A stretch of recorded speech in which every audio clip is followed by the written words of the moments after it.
Rogers was in a unique position to confirm or dismiss Benford and Marino's theory.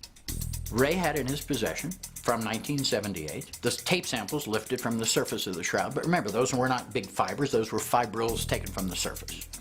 He also had some samples that were taken from the shroud by Professor Reyes, who took samples in 1973 from a corner that was immediately adjacent to the area taken for carbon dating.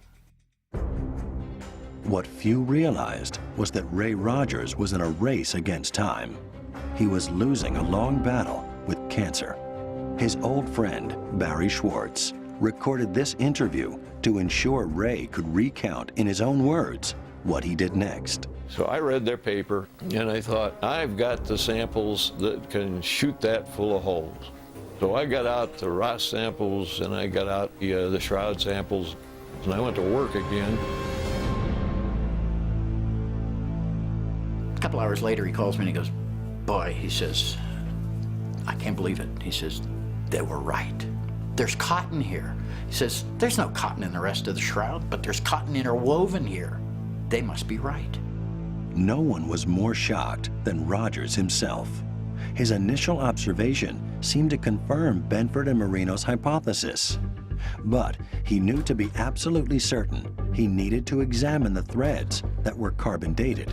Until I could get a sample from the real radiocarbon cloth, a documented sample, I couldn't prove anything. The carbon dating process destroys the sample as part of the dating procedure. But all the labs involved in 1988 had held on to a small sample as a reserve. The authentic radiocarbon sample that I got, these segments of yarn were cut from the middle of the radiocarbon sample, so there was no question about them. And when I looked at these samples from the radiocarbon area, there's no problem at all finding cotton in them. Rogers was now convinced that Benford and Marino had been right. In fact, he found other evidence they had missed, which proved the shroud had been repaired with cotton fibers in exactly the section where the carbon dating samples had been taken.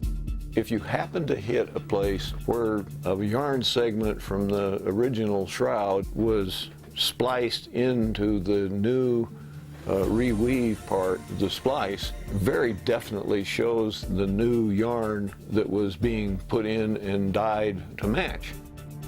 The only thing in the shroud that was dyed or stained was this radiocarbon area. So my hypothesis at the moment is that this was done on purpose to fool your eye.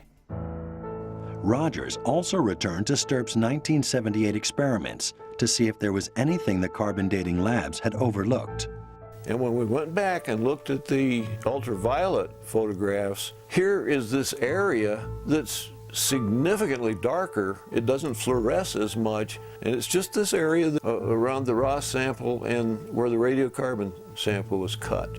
And if they had looked at any of the photographs that we had and studied the information we had as of 1978, they would have known that that was the worst possible place they could have taken a sample. Had somebody paid attention to my photographs of '78 and other data that we gathered, they would have chosen a different area. My conclusion is that that area was manipulated. It was done by somebody with great skill and different materials than were used to make the shroud. In 2005, just 5 weeks before losing his battle with cancer, Rogers published the last paper of his distinguished career. He did not call into question the science of the carbon dating labs. In fact, he believed they were accurate, but only for the damaged section of the shroud. In his opinion, the results told us nothing about the true age of the main body of the shroud. But to his great frustration, he also discovered another carbon dating test might not be possible.